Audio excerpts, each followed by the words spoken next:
பிரிக்கை வந்து நம்ம வந்து டெஸ்ட் பண்ணி பார்க்கலாம். இப்போ இந்த பிரிக்குக்கு 2 சைடு இருக்குது. இந்த சைடுக்கு பேர் வந்து பார்த்தீங்கன்னா இந்த சைடு இருக்குது பார்த்தீங்கன்னா, இதுக்கு பேர் வந்து இந்த 2 பிரிக்கோட டிஃப்ரென்ஸ்.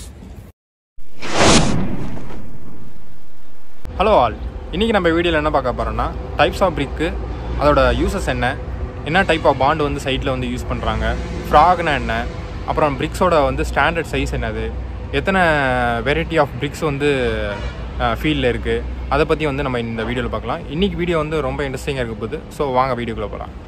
இப்போ இங்கே பார்த்தீங்கன்னா என்கிட்ட 2 டைப் ஆஃப் பிரிக் இருக்குது. இது வந்து பார்த்தீங்கன்னா ஃப்ளை ஆஷ் பிரிக்கு. மெயின் வந்து ஃப்ளை ஆஷ் கண்டென்ட் வந்து அதிகமாக இருக்கும். ப்ளஸ் இதில் இந்த பிரிக்கு பார்த்தீங்கன்னா வந்து க்ளே பிரிக்கு. இது வந்து க்ளே பிரிக்கு, இல்லைனா வந்து ரெட் பிரிக்குன்னு சொல்லுவாங்க இதுக்கு பேர். இது ரெண்டுமே வந்து ஃபஸ்ட் கிளாஸ் பிரிக்கு தான். இது ரெண்டுமே வந்து ஃபஸ்ட் கிளாஸ் பிரிக்கு தான். ஏன்னா வந்து பார்த்தீங்கன்னா நல்லா வந்து பேர்ன் ஆகிருக்கு பாருங்கள், ஷேப்பும் வந்து கரெக்டாக இருக்குது பாருங்கள். இந்த பிரிக்கோட சைஸ் வந்து நம்ம இப்போ பார்க்கலாம். இப்போ இந்த பிரிக்கோட சைஸ் பார்த்தீங்கன்னா வந்து இது வந்து இந்த லென்த்து வந்து 19 சென்டிமீட்டரு, இந்த ஹைட்டு வந்து 9 சென்டிமீட்ரு, இந்த இந்த இந்த சைடு இருக்குது பார்த்தீங்களா, இந்த வித்து வந்து 9 சென்டிமீட்டர். ஸோ 19/9/9. ஸோ இதான் வந்து பிரிக்கோட சைஸு. இது வந்து வித்தவுட் மார்ட்டர். இப்போ இதுவே வந்து இப்படி மார்ட்டரில் வைக்கும்போது வந்து இங்கே கீழேயும் மார்ட்டர் இருக்கும், சைட்லேயும் மார்ட்டர் இருக்கும், அதே மாதிரி இந்த சைடும் மார்ட்டர் இருக்கும். அப்படின்றப்ப வந்து இதோட சைஸ் வந்து பார்த்திங்கன்னா 20 சென்டிமீட்டர் பை 10 சென்டிமீட்டர் பை இந்த வித்தும் வந்து உங்களுக்கு வந்து 10 சென்டிமீட்டர். ஸோ இதான் வந்து ஸ்டாண்டர்ட் பிரிக்கோட சைஸு. இப்போ இந்த பிரிக்குக்கு 2 சைடு இருக்குது. இந்த சைடுக்கு பேர் வந்து பார்த்திங்கன்னா வந்து ஸ்ட்ரெச்சர்னு சொல்லுவாங்க. இந்த சைடுக்கு பேர் வந்து ஸ்ட்ரெச்சர்னு சொல்லுவாங்க. அதே மாதிரி இந்த சைடு இருக்குது பார்த்தீங்களா, இதுக்கு பேர் வந்து ஹெட்டரு. இதுக்கு பேர் வந்து ஹெட்டரு, இதுக்கு பேர் வந்து ஸ்ட்ரெச்சர்னு சொல்லுவாங்க. இப்போ இங்கே பார்த்தீங்கன்னா இது வந்து இங்கிலீஷ் பாண்டு டைப் ஆஃப் பிரிக்கை வந்து அவங்க பண்ணியிருக்காங்க. இங்கே பார்த்தீங்கன்னா கீழே வந்து ஃபுல்லாக வந்து ஹெட்டர் தெரியுதுங்களா, கீழே ஃபுல்லாக ஹெட்டர் தெரியுது. இது வந்து பார்த்தீங்கன்னா ஸ்ட்ரெச்சரு. திருப்பி அடுத்த லைன் வந்து ஹெட்டர், அடுத்த லைன் வந்து ஸ்ட்ரெச்சரு. இப்படி வந்துச்சுன்னா அதுக்கு பேர் வந்து இங்கிலீஷ் பாண்டுன்னு அர்த்தம். நிறைய பாண்டு இருக்குது, Flemish bond, header bond, stretcher bond, நிறைய டைப்ஸ் ஆஃப் பாண்ட் இருக்குது. நம்ம இங்கே சைட்டில் வந்து யூஸ் பண்ணுறது வந்து பார்த்திங்கன்னா இங்கிலீஷ் பாண்டுன்னு பேர். கீழே வந்து ஹெட்டரு, அடுத்தது ஸ்ட்ரெச்சரு, ஹெட்டரு, ஸ்ட்ரெச்சர், அப்படி மாறி மாறி போகும். இதுக்கு பேர் வந்து இங்கிலீஷ் பாண்டு. ஸோ இந்த லைன் பார்த்திங்கன்னா வந்து இந்த லைன் வந்து நம்ம பூசுகிறப்ப வந்து கொஞ்சம் நமக்கு வந்து அந்த கலவை வந்து நல்லா பிடிக்கணும்னு சொல்லுவாங்க. அதுக்காக வந்து இந்த லைன்லாம் வந்து அவங்க வந்து இது பண்ணுவாங்க, மார்க் பண்ணுவாங்க. ஸோ தட் அங்கே அந்த நம்ம கலவை வந்து இதில் வந்து பூசும்போது நமக்கு வந்து ஒரு ஃபிக்ஸிட்டி கிடைக்கும். அதுக்காக வந்து இந்த மாதிரி லைன்ஸ்லாம் போடுறாங்க த்ரூ அவுட்டாக. இப்போ இங்கே பார்த்தீங்கன்னா வந்து இந்த செவுத்துக்காக அலைன் பண்ணி நூல் கட்டியிருக்காங்க பாருங்கள். இந்த நூலுக்காக வந்து இந்த மாதிரி பிரிக்கை வந்து அவங்க வந்து ப்ளேஸ் பண்ணிட்டு வருவாங்க. பார்த்திங்கன்னா கீழே வந்து மாட்டர் இருக்குது, அதே மாதிரி மாட்டர் மேலேயும் போடுவாங்க, ப்ளஸ் சைட்லேயும் வந்து கவர் பண்ணுவாங்க. இப்போ இது பார்த்திங்கன்னா இப்படி லாங்கிட்யூட்லாம் பார்க்கும்போது இது வந்து ஹெட்டருன்னு சொல்லுவாங்க. இது வந்து ஹெட்டரு, மேலே இது வந்து ஸ்ட்ரெச்சரு. பாருங்கள், மேலே கலவு போடுறாங்க பாருங்கள்.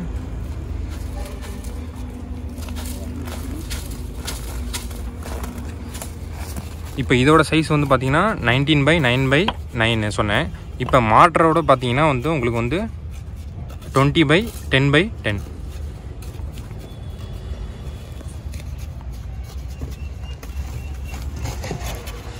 பாருங்க, பேக் பண்ணிகிட்ருக்காங்க. இப்போ பார்த்தீங்கன்னா வந்து மேலே வந்து மாட்டர்லாம் போட்டு ஃபில் பண்ணிட்டாங்க பாருங்கள். இப்போ இங்கே பார்த்தீங்கன்னா இதுக்கு பேர் தான் வந்து ஃப்ராகுன்னு சொல்லுவாங்க. இது ஒன்றும் இல்லை, இந்த பிரிக்கோட மேனுஃபேக்சரிங் பேரை வந்து இங்கே வந்து பதிச்சிருப்பாங்க. இதுக்கு பேர் வந்து டெக்னிக்கல் நேம் வந்து ஃப்ராகு. இது வந்து எதுக்கு யூஸ் ஆகுதுன்னா, இப்போ இங்கே பாருங்கள், இப்போ இந்த ஃப்ராக் சைடை வந்து அவங்க வந்து இப்படி வந்து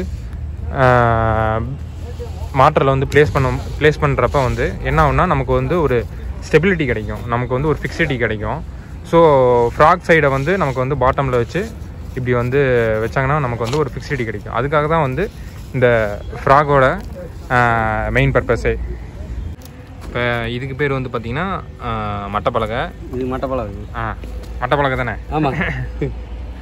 எதுக்கு வச்சிங்கன்னு மட்டப்பலகை எதுக்கு வச்சிங்க? இப்போ கல் கொஞ்சம் கிராஸாக இருந்ததுன்னா மட்டப்பலகை விட்டுன்னு நேராக வைக்கிறது, தட்டுறதுக்கு. சரி, ஓகே. அதே மாதிரி பார்த்தீங்கன்னா இந்த ஃபஸ்ட் கிளாஸ் பிரிக்ஸ்லாம் வந்து கரெக்டான ஈவன் ஷேப்பில் இருக்கும். அதாவது நம்ம முன்னாடியே சொன்ன மாதிரி அந்த டைமென்ஷன்ஸ் வந்து கரெக்டாக இருக்கும். 19 centimetre by 9 centimetre by 9 centimetre அதெல்லாம் வந்து கரெக்டாக இருக்கும், பர்ஃபெக்டாக இருக்கும். அதனால தான் வந்து அதை வந்து ஃபஸ்ட் கிளாஸ் பிரிக்குன்றாங்க. செகண்ட் கிளாஸ் பிரிக்கு, தேர்ட் கிளாஸ் பிரிக்லாம் கொஞ்சம் வந்து மோசமாக இருக்கும். அதோட ஷேப்பே அன்ஈவனாக இருக்கும். பேர்ன் பண்ணியிருக்கிற அந்த இதெல்லாம் வந்து உங்களுக்கு கம்மியாக இருக்கும். ஸோ ஃபஸ்ட் கிளாஸ் பிரிக் தான் வந்து நம்ம வந்து மேக்ஸிமம் வந்து சைட்டில் யூஸ் பண்ணுவோம். இப்போ இந்த கல் பாருங்களேன், நல்லா கரெக்டாக ஷேப்பாக இருக்குது. அதே மாதிரி தான் ஃப்ளையாஸ் பிரிக்கும். ஃப்ளையாஸ் பிரிக்கும் பார்த்திங்கன்னா உங்களுக்கு வந்து கரெக்டாக ஷேப்பாக இருக்குது பாருங்கள். இப்போ இந்த பிரிக்கை வந்து நம்ம வந்து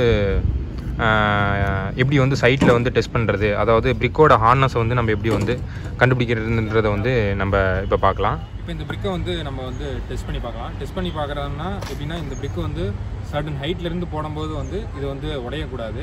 அப்படி உடஞ்சிச்சின்னா வந்து இதோட குவாலிட்டி வந்து நல்லா இல்லைன்னு அர்த்தம். சப்போஸ் உடையலைன்னா வந்து இந்த பிரிக்கோட குவாலிட்டி வந்து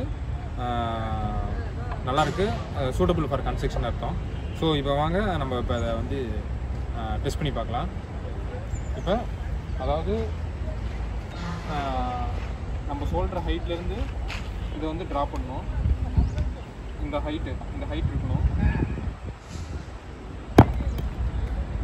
பார்த்தீங்கன்னா வந்து உடையில பாருங்கள், எந்த கிராக்குமே கிடையாது, எந்த கிராக்குமே இல்லை. ஸோ இப்படி தான் வந்து ஒரு பிரிக்கை வந்து நம்ம வந்து சைட்டில் வந்து டெஸ்ட் பண்ணி பார்க்கணும். இந்த சைடு இருக்கிறது பார்த்திங்கன்னா வந்து ரெட் பிரிக்கு, இது வந்து ஃப்ளையாஸ் பிரிக்கு. இப்போ இந்த கல்லோட வெயிட்டு வந்து பார்த்திங்கன்னா ஒரு 4 கிலோ இருக்கும். ஆனால் இந்த கல்லோட வெயிட் வந்து பார்த்திங்கன்னா இந்த கல்லோட வந்து கொஞ்சம் கம்மியாக தான் இருக்கும். சம் 3 kg அந்த மாதிரி தான் இருக்கும். இதோட அப்ராக்சிமேட் வெயிட் வந்து பார்த்திங்கன்னா வந்து 3.7 kg. ஸோ இதோட வெயிட் வந்து ரெட் பிரிக்கோட வந்து கொஞ்சம் அதிகமாக இருக்கும். ஸோ இதான் வந்து இந்த 2 பிரிக்கோட டிஃப்ரென்ஸ்.